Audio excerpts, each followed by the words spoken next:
Приветствую! Меня зовут Андрей Шахов, а это мой писательский видеоканал. Сегодня представляю вашему вниманию 14-й фрагмент из моего дневника ДМБ-90.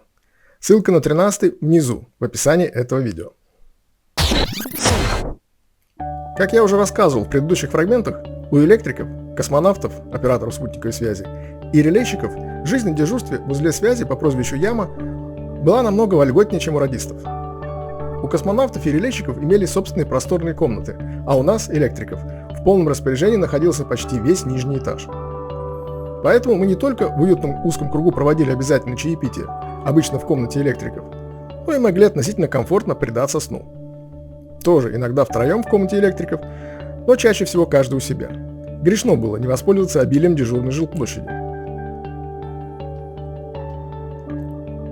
Мест для сна в комнате электриков было аж 3. Иногда спали на стеллажах, но только в том случае, если спящих было 3. Все-таки не самое лучшее место. Вторым по популярности был ряд дерматиновых стульев вдоль стены напротив стеллажей. Преимущество. И так мягко, не надо подкладывать шинель, можно быстро вскочить и успеть сделать вид, будто бдишь. Единственный недостаток – узко. Посему самым популярным местом для сна, особенно в ночную смену, был стол.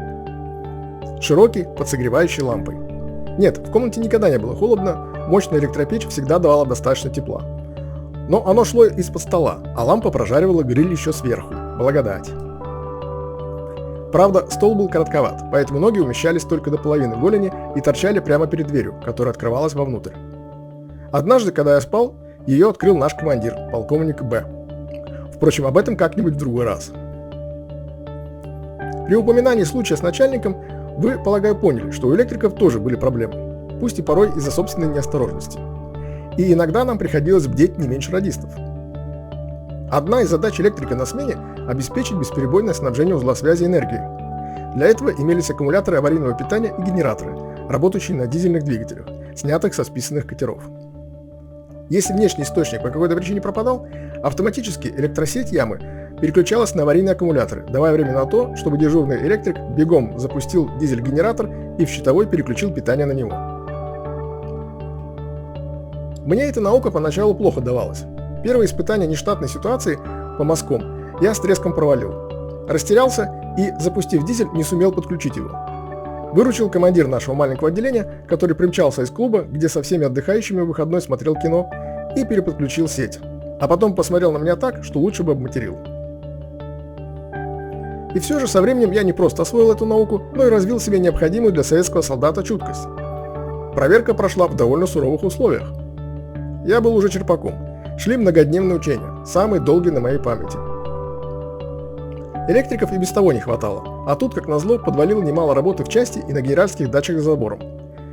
Как самому непутевому, пока уже другой командир отделения бегал по объектам, мне пришлось торчать сутками на смене, а в перерывах ходить в наряды по кухне. Все знали, что электрики и так дрыхнут на дежурстве, а в этот раз мне просто дали негласное разрешение давить морду от пуза. Но не слишком нагло, учение все-таки. Так что днем я скромно отдавался чарам Морфея на стульях. И однажды сквозь сон услышал, как щелкнул переключатель аварийного питания. Вскочил и на автомате проделал все необходимые манипуляции, переведя узел связи на дизель-генераторы.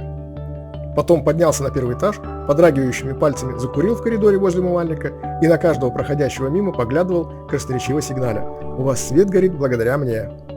Но, сдается, народ принимал это как должное. Надеюсь, вам понравилось и вы ждете продолжения, которое обязательно будет. А пока лайкните это видео, поделитесь им и подпишитесь на канал, если еще не подписаны. Ведь здесь будет много разных выпусков. Но на моем сайте контент еще разнообразнее. Там вы найдете ссылки на мои видео, интересные тексты, умные кинорецензии и красивые фоточки. Загляните по ссылке внизу и убедитесь сами. А на сегодня все. До новых встреч!